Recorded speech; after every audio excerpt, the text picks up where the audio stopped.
नमस्कार दोस्तों, महाभारत के पात्रों की श्रृंखला में आज हम जानेंगे पांडु पुत्र युधिष्ठिर के विषय में।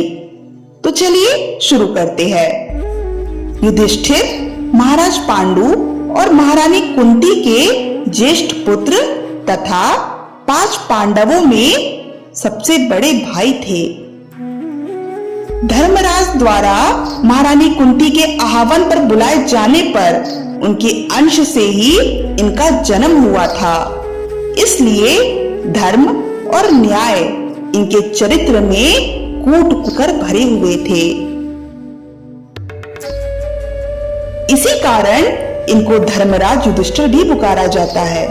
वह सत्यवादिता एवं धार्मिक आचरण के लिए विख्यात है। वह कभी असत्य नहीं बोलते थे, तभी शत्रु पक्ष के लोग भी उनकी बात पर पूरा विश्वास करते थे।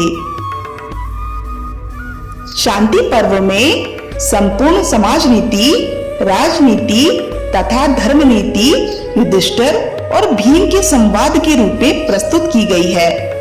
युधिष्ठिर भाला चलाने में निपुण थे। स्वार्थ के कारण किसी प्रकार का अनुचित कार्य करना इनको नहीं भाता था। वह धीर बुद्धि थे, कभी उतावली होकर कोई कार्य नहीं करते थे।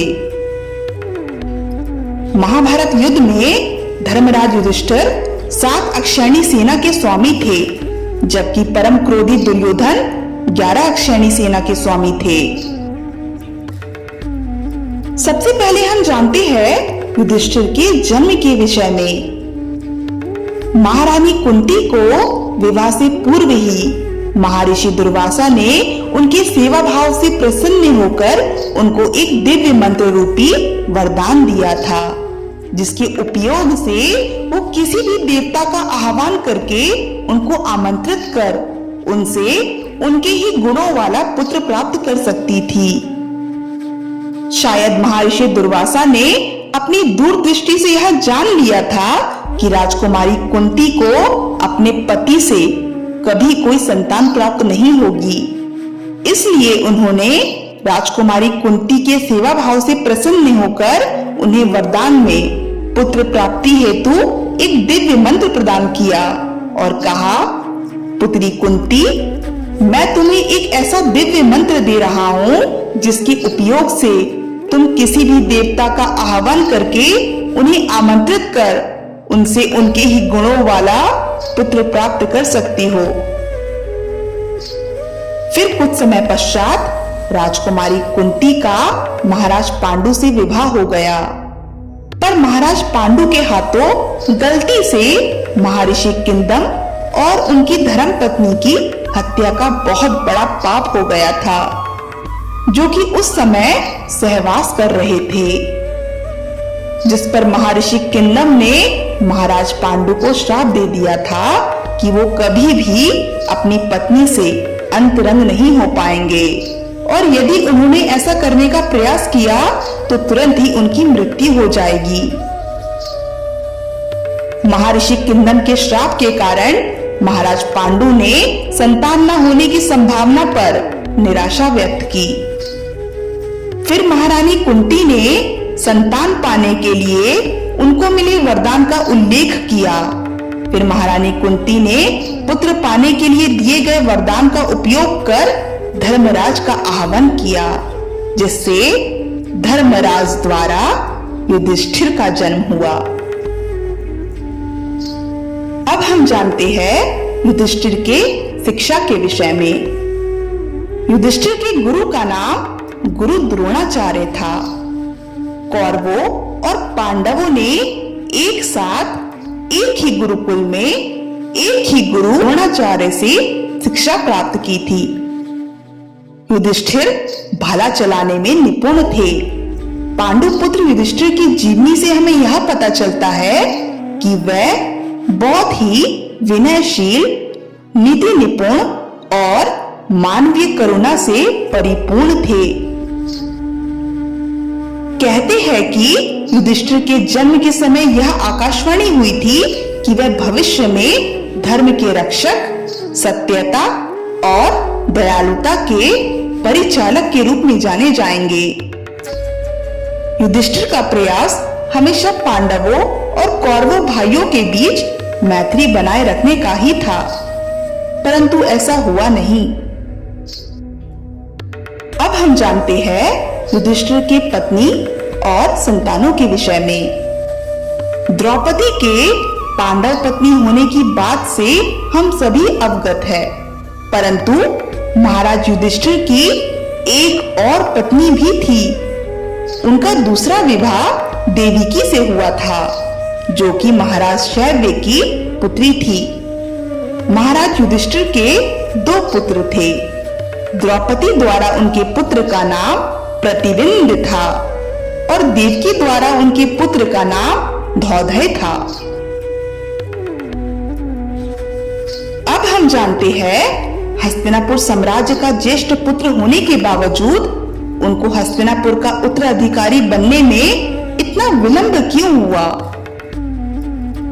दुर्योधन के पिता महाराज धृतराष्ट्र भाइयों में ज्येष्ठ थे, पर नेत्रहीन होने के कारण उनको हस्तिनापुर का राजा ना बनाकर उनके अनुज पांडु को राजा बनाया गया। हालांकि महाराज पांडु के देहांत के पश्चात धृतराष्ट्र को राजा बना दिया गया था, परंतु महाराज धृतराष्ट्र का कभी भी राज अभिषेक नहीं हुआ था। इसलिए हस्तिनापुर का राज सिंहासन महाराज धृतराष्ट्र के लिए एक भीख के समान ही था और हस्तिनापुर की प्रजा ने भी महाराज धृतराष्ट्र को कभी भी सच्चे मन से अपना महाराज स्वीकार नहीं किया था। इसी कुंठा में उन्होंने सोच लिया था कि उनके बाद उनका पुत्र ही हस्तिनापुर का महाराज बनेगा, क्योंकि महाराज धृतराष्ट्र के पुत्र दुर्योधन हष्ट पुष्ट थे, तो उनके राजा बनने में किसी को कोई आपत्ति भी नहीं होती। और इसी कारण उन्होंने बचपन से ही दुर्योधन के दिल और दिमाग में यह बात डाल दी थी कि वो ही हस्तिनापुर के महाराज बनेंगे। पर दुर्भाग्यवश महाराज धृतराष्ट्र के अनुज महाराज पांडु को पुत्र की प्राप्ति पहले हुई। इस हिसाब से दुर्योधन पांडु पुत्र युधिष्ठिर से छोटे थे और महाराज बनने का प्रथम अधिकार युधिष्ठिर का ही था। इस कारण दुर्योधन राजा नहीं बन सकते थे। इसी कुंठा के चलते कौरवों और पांडवों में कट्टर शत्रुता हो गई। पांडवों को अन्यायपूर्वक मिटाने का दुर्योधन सदैव प्रयास करते थे, क्योंकि दुर्योधन पांडवों को अपने राज्य प्राप्ति में सबसे बड़ा विघ्न समझते थे। इसलिए इन्होंने बाल अवस्था में महाबली भीमसेन को विष देकर मार डालने का प्रयास किया था। पांडवों को माता कुंती सहित लक्षागृह में भस्म करवाने का कुचक्र भी रचा। मामा शकुनी की सहायता से जुए में उनका सर्वस्व छीन लिया। पतिव्रता द्रौपदी को भरी सभा में अपमानित किया तथा धर्मराज युधिष्ठिर आदि पांडवों को वन में भटकने के लिए बाध्य किया। इस प्रकार दुर्योधन ने राज्य के लोभ में अत्याचार की पराकाष्ठा कर दी। तो ये थी दोस्तों धर्मराज युधिष्ठिर के जीवन से जुड़ी कुछ महत्वपूर्ण घटनाएं। तो आज के लिए बस इतना ही। अगली वीडियो में हम धर्मराज युधिष्ठिर के जीवन से जुड़ी कई और घटनाओं पर चर्चा करेंगे। तब तक के लिए धन्यवाद।